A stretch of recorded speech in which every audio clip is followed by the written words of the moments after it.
tell us how close this deal is for Nicolas Raskin? No closer officially than what it was when I spoke to you on Saturday evening. As soon as we have any difference on that in the next 24 hours, we'll let you know. It's not, I've just seen there going across the bottom of the screen that it's done, that's not true.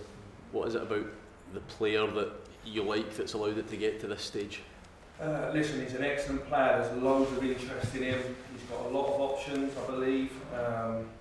He's someone that can connect the midfield and the forwards. I think he's technically a very, very good player. He can play as a 6 or an 8. And yeah, he'd be a good signing for someone. You said that on Saturday a midfielder was something you were looking for. What is it about that department then that you feel needs someone like that? Competition, I think. Competition. If you think who left that area of the team for Rangers was Joe Aribo, what did Joe bring to the team in terms of legs and energy?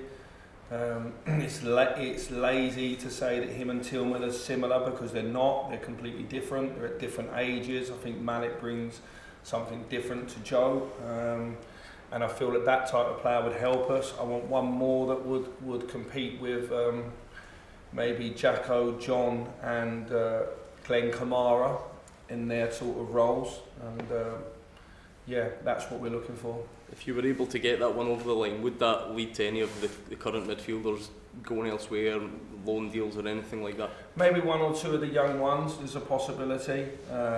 Obviously we've got a couple of loan players in and we've got to make a decision whether we want to retain them longer term, and if we didn't then maybe there'll be an opportunity for them to go back as well. So I want players that are going to be here for the long term, that I think can compete right now to make us stronger, but also stronger in the long run as well. Michael, just said that Nicolas would be a good signing for someone. Are you still confident that you'll be able to get him, or is that just an indication of the competition that you're saying that there is for his signature? I think there's a lot of competition for his signature. I think he's a sought-after player in Europe. I think it's an eye-catching one because of his age and the fact that his contract's running down. He's got a lot of people that like him. He's a player that's very well thought of in the Belgian national team setup as well. So look, I can't confirm anything right now, but we're closer, but it's not guaranteed right this second. And is Morgan Whittaker at Swansea still one that you're interested in? Does that depend on the Raskin deal? Is that a separate signing? Would you like them both? Completely separate thing. He'll be staying at Swansea, I believe. Michael, the transfer system as a concept, as a whole, are you happy with it, the 2 windows, or is there a way you would like to see it done?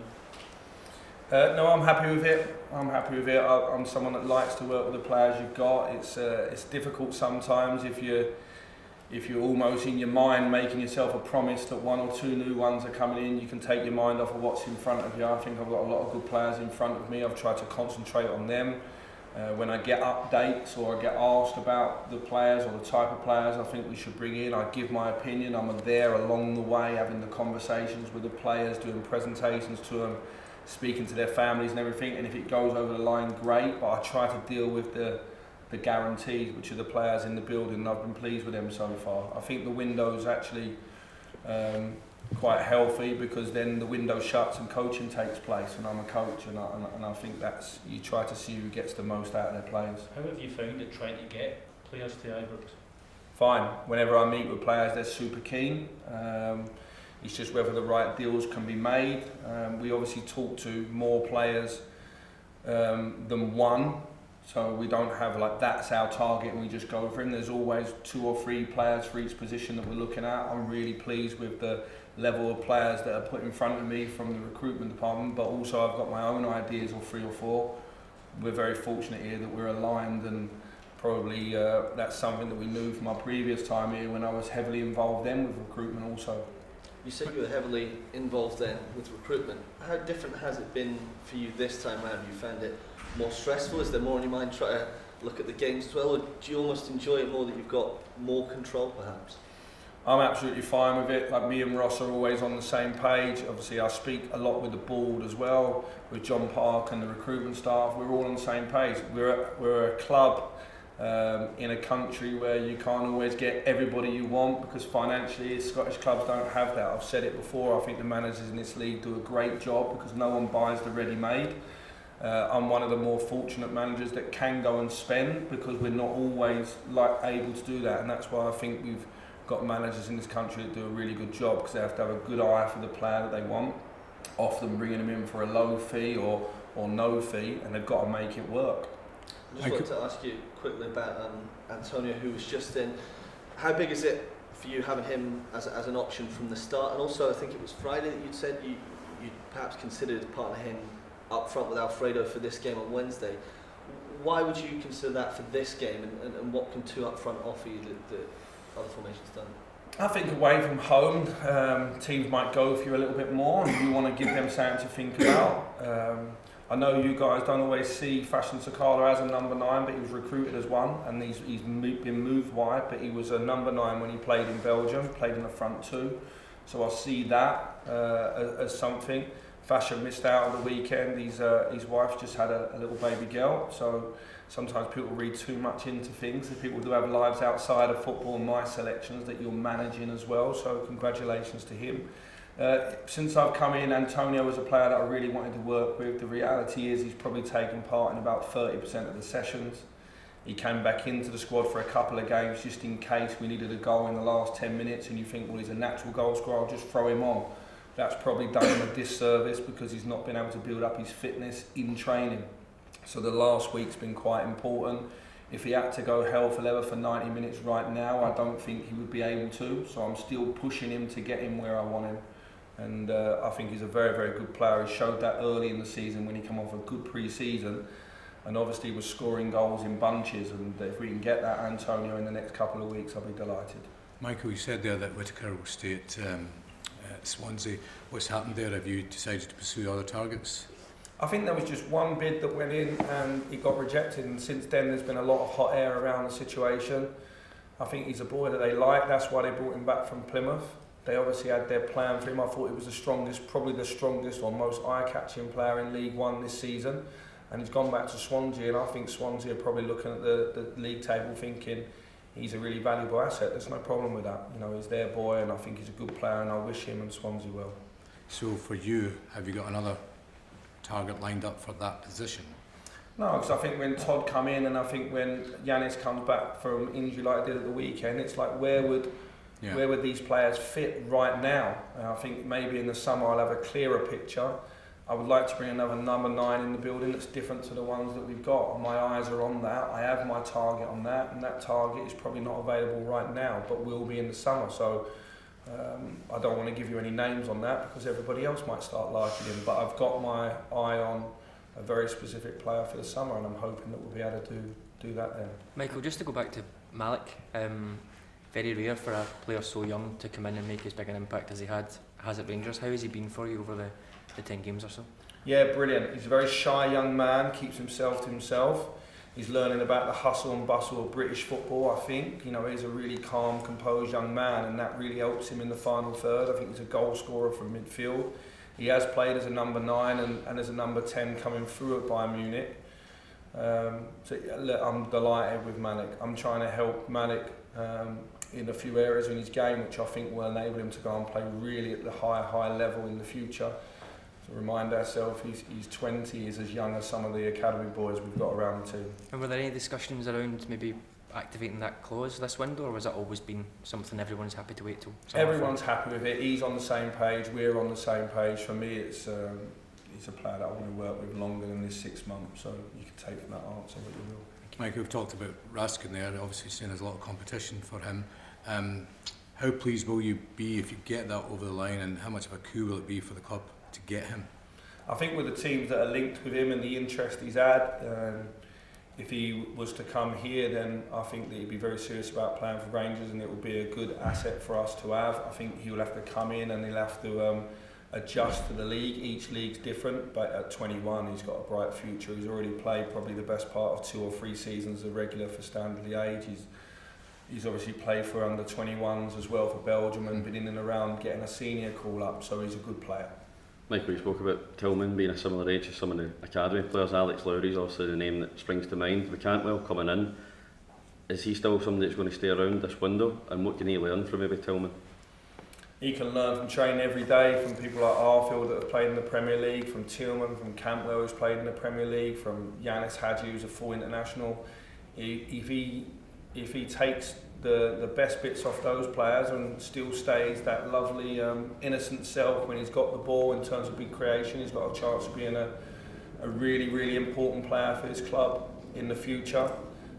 In his short term now, he's either got a fight to play or he's got to go and play somewhere else, but he's got a fight to show that he's worthy of playing here at Rangers. I like it when a young player's got interest around him, as long as it's valid. And I think Alex has got some parts of his game that I think are excellent and other parts of his game that a 19-year-old needs to work on. I don't think the Lowland League prepares players to play for Rangers at the top of the SPL, fighting for cup competitions and playing in Europe. So he's transitions with the first team every day. If he can't get on the pitch, then he needs to go and obviously play at a good level somewhere else for this next period to prove that he can play for Rangers. But the hot air can help a young player, but it can set him up to fail. Just on the loan, like you said, it doesn't prepare the players. Also seen Charlie McCann go out as well. Leon King's been part of the squad. Are you not a fan of that setup that the Rangers and Celtic and Hearts have gone into? Would you rather there was a different way to bridge the gap? Well, B team football was never going to bridge it, so this is the next best thing. And they do have a regular games programme that's set in, and they do play on against men and various opponents, and it is for real for 3 points. So in that sense, I think it's good, but you can't judge the level of the Lowland League to what we're competing to do week in, week out. We're preparing to win trophies, to fight at the top of the league, to next year to go to try and win a league and to qualify and compete better in the European competition we did this year. That is the level that I judge the team on and the players on every day. So I only want people in the building I think can compete at that level. For the young players to jump from the Lowland League to our first team, that's a big jump. Their biggest games are during the week in training. When they come over today, for example, Aaron Lyle, Robbie Earl, and Zach Lovelace train with us. That's the biggest challenge they'll have this week, not their games. When Antonio was in, he was talking about the fact that he said you tracked him even before he played here at Malmo. It seems like you're always keeping tabs on players across Europe. When you came in, was Todd and Raskin, were they players you came in with a list saying these are the ones that I would like?